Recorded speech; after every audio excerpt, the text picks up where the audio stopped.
is Palaiologk.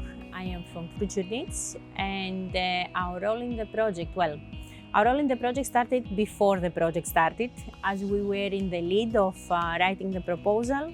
Together with Palaiolgk, the current coordinator of the project, we are continuing basically the roadmap, the research roadmap that we have in Future Needs already for some years.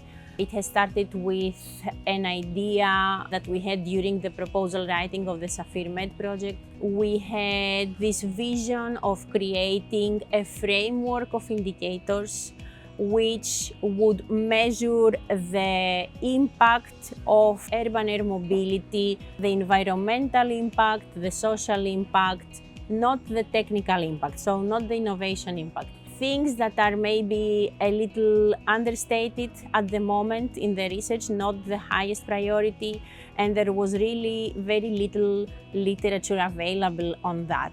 My background is in transport economics, so that was something I was dealing with already in my previous research for other transportation modes, and obviously with this new transportation mode coming up, I think it is equally important, if not more important, to already plan ahead the future and try to frame it, regulate it in the way that is most beneficial for society, so that both the economy can benefit from that, the stakeholders on the supplier side can benefit from providing the services in the optimal way, but also the citizens receive the least externalities, the least negative impacts, and the most benefits out of the provision of these services.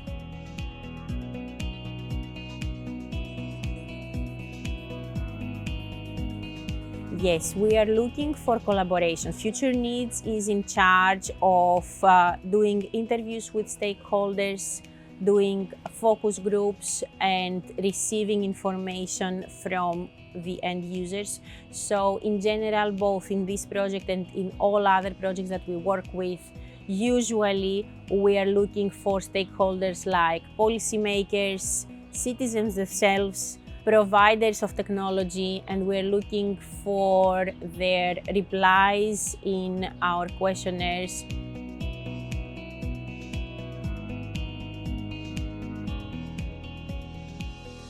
You can find out about this project on the website of the project that has been developed by my lovely dissemination team, ImAFUSA/Cesar.eu. You can also find a lot of information on our social media, in LinkedIn and Twitter, X. And you can also directly contact, of course, any partner participating in the project, me personally or the coordinator.